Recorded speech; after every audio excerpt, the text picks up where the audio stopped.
বন্ধুসকল, আয়ুৰ্বেদত কিছুমান এনেকুৱা খাদ্যৰ বিষয়ে কোৱা হৈছে যিবোৰ একেলগে মিক্স কৰি খাব নালাগে।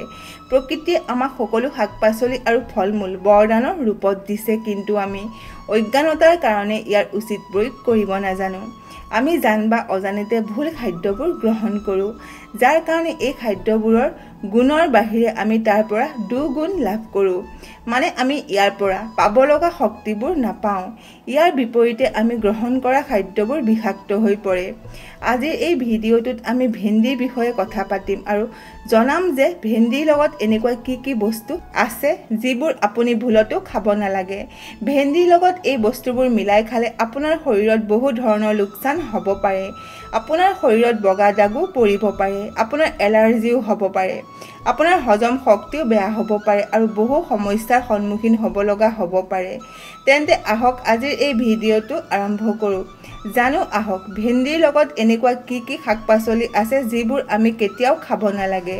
বন্ধুসকল, আমি যদি গভীৰভাৱে ভাবোঁ তেন্তে আমি পাম যে সকলো কালচাৰ আৰু ট্ৰেডিশ্যনেল খাদ্য বনোৱাৰ সময়ত আমি দেখিবলৈ পাওঁ যে কিছুমান বস্তুৰ ওপৰত বিশেষ ধ্যান ৰখা যায়। এইটো দেখিবলৈ পোৱা যায় যে কোনটো বস্তুৰ লগত কোনটো বস্তু খাব লাগে আৰু কোনবোৰ বস্তুৰ পৰা আঁতৰি থাকিব লাগে। কিন্তু আজিৰ এই আধুনিক সময়ত আমি সকলোৱে এই কথাবোৰ গুৰুত্ব নিদিওঁ। আয়ুৰ্বেদৰ যিটো ভাৰতৰ প্ৰাচীন চিকিৎসা পদ্ধতি হয়, যিয়ে মানি লয় যে সকলো খাদ্য পদাৰ্থৰে এটা বিশেষত্ব থাকে, সকলো খাদ্যৰে এটা নেচাৰ থাকে। যেতিয়া দুটা বেলেগ বেলেগ নেচাৰৰ খাদ্য পদাৰ্থ একেলগে মিহলি কৰি দিয়া হয়, তেতিয়া ই আপোনাৰ শৰীৰৰ সন্তুলনক বাধা প্ৰদান কৰিব পাৰে। গেছৰ প্ৰব্লেম আৰু ছালৰ প্ৰব্লেমো আপোনাৰ হ'ব পাৰে। আজিৰ এই ভিডিঅ'টোত আমি আপোনালোকক এই কথাখিনিয়ে জনাম যে কোনবোৰ খাদ্যৰ পৰা আপুনি আঁতৰি থাকিব লাগে। লগতে এইটোও জনাম যে বৈজ্ঞানিক আৰু আয়ুৰ্বেদিক সিদ্ধান্তৰ অনুসৰি এই মিশ্ৰণবোৰ কিয় হানিকাৰক হ'ব পাৰে আৰু ই আপোনাৰ বডিত কিদৰে ক্ষতি কৰিব পাৰে। তেন্তে আহক আৰম্ভ কৰোঁ আৰু আহক জানো প্ৰথম বস্তুটোৰ বিষয়ে। গোটেই কথাখিনি ভালদৰে জনাৰ আগতে আপোনালোকৰ ওচৰত এটা সৰু অনুৰোধ। যদি আপোনালোক আমাৰ এই চেনেলটোলৈ নতুনকৈ আহিছে তেন্তে আমাৰ এই ভিডিঅ'টো লাইক কৰি আন 10জনে উপকৃত হ'ব পৰাকৈ ভিডিঅ'টো শ্বেয়াৰ কৰি দিয়ে যেন। আৰু যদি আপুনি প্ৰভু শ্ৰীৰামৰ প্ৰিয় ভক্ত হয় তেন্তে কমেণ্ট বক্সত জয় শ্ৰীৰাম বা জয় হনুমান বুলি লিখি দিবলৈ পাহৰি নাযাব। তেন্তে আহক ভিডিঅ'টো আৰম্ভ কৰোঁ। প্ৰিয় বন্ধু-বান্ধৱীসকল, ভেন্দিৰ লগত বা ভেন্দি খোৱাৰ পিছত নাইবা ভেন্দি খোৱাৰ অলপ সময়ৰ আগত খাব নালাগে কি বস্তু, সেইটো কি জানেনে? সেইটো হ'ল গাখীৰ। গাখীৰ আমাৰ শৰীৰৰ কাৰণে বহুতেই উপকাৰী হয়, কিন্তু আপোনাৰ আচৰিত যেন লাগিছে চাগৈ যে ভেন্দিৰ লগত গাখীৰ কিয় খাব নালাগে। তেন্তে আহক বৈজ্ঞানিক দৃষ্টিকোণৰ পৰা আমি জানিবলৈ চেষ্টা কৰোঁ যে ভেন্দি আৰু গাখীৰ একেলগে কিয় খাব নালাগে। চাওক, গাখীৰত বহু পৰিমাণে কেলছিয়াম পোৱা যায় আৰু ভেন্দিত অক্সিলেট থাকে।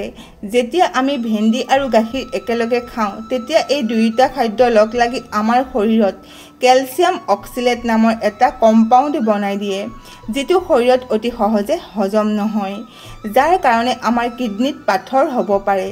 এতিয়া আমি জানিম আয়ুৰ্বেদত ইয়াক কি বুলি কয়। আয়ুৰ্বেদৰ ফালৰ পৰা চাব গ'লে গাখীৰ আৰু ভেন্দি দুয়োটাই ঠাণ্ডাৰ কাম কৰে। লগতে ভেন্দিত এক বিজলুৱা পদাৰ্থ থাকে যাক স্লাইম বুলি কোৱা হয়, যিয়ে আমাৰ শৰীৰত কফ সৃষ্টি কৰে। আয়ুৰ্বেদত গাখীৰ আৰু ভেন্দিক একেলগে খোৱাটো বিৰোধ আহাৰ বুলি মানি লোৱা হয় আৰু এই মিশ্ৰণে আপোনাৰ হজম শক্তিক কমাই দিব পাৰে, যাৰ কাৰণে আপোনাৰ পেটত গেষ্ট্ৰিকৰ দৰে সমস্যা, পেটটো গধুৰ লাগি থকা সমস্যাবোৰ দেখিবলৈ পোৱা যায়।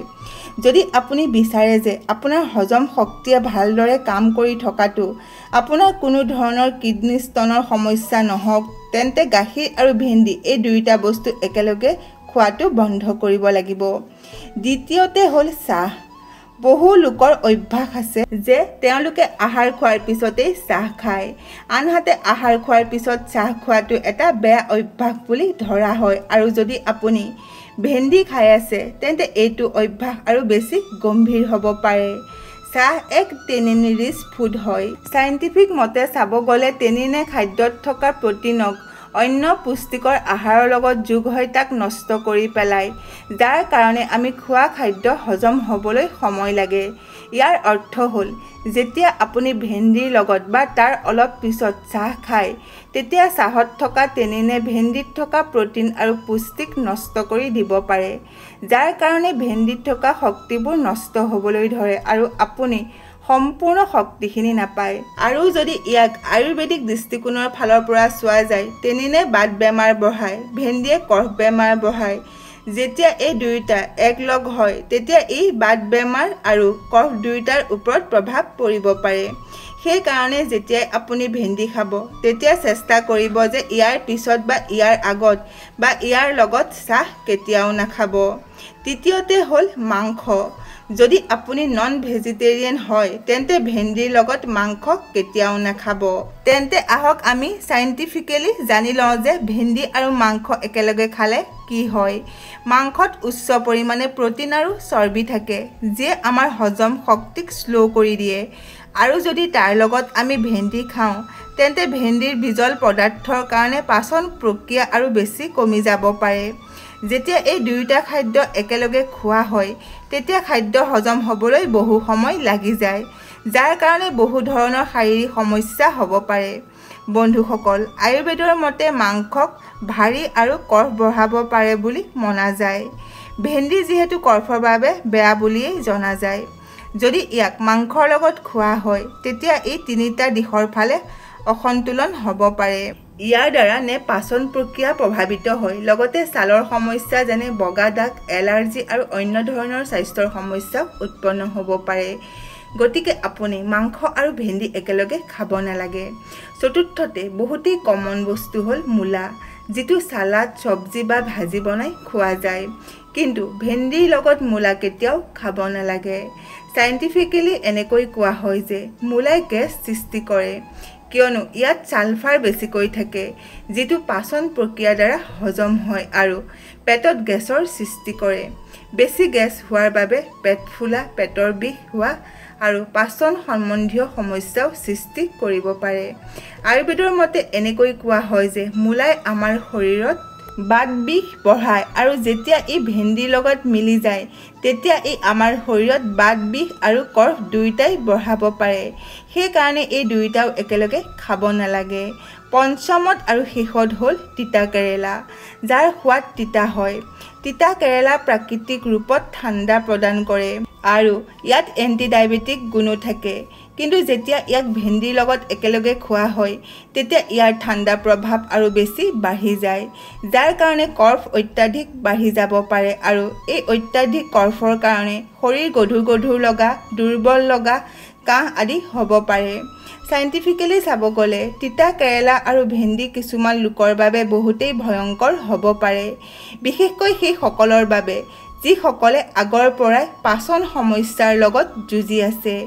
সেইকাৰণে ভেন্দি আৰু তিতা কেৰেলা একেলগে খাব নালাগে। গতিকে আপুনি যদি শাৰীৰিকভাৱে সুস্থ হৈ থাকিব বিচাৰে তেন্তে এই খাদ্যবোৰ একেলগে নাখাই বেলেগ বেলেগ সময়ত খাবলৈ চেষ্টা কৰিব। তেতিয়া আপুনি এই শাক পাচলিবোৰ কোনো ধৰণৰ ক্ষতি নোহোৱাকৈ খাব পাৰিব আৰু আপুনিও সম্পূৰ্ণ সুস্থ হৈ থাকিব পাৰিব।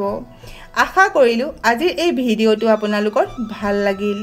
যদি ভাল লাগিল তেন্তে আমাৰ এই চেনেলটো লাইক কৰক, শ্বেয়াৰ কৰক আৰু লগতে আমাৰ এই চেনেলটো ছাবস্ক্ৰাইব কৰি দিয়ক। আজিলৈ ইমানেই। শুনি থাকক জ্ঞানৰ গংগা।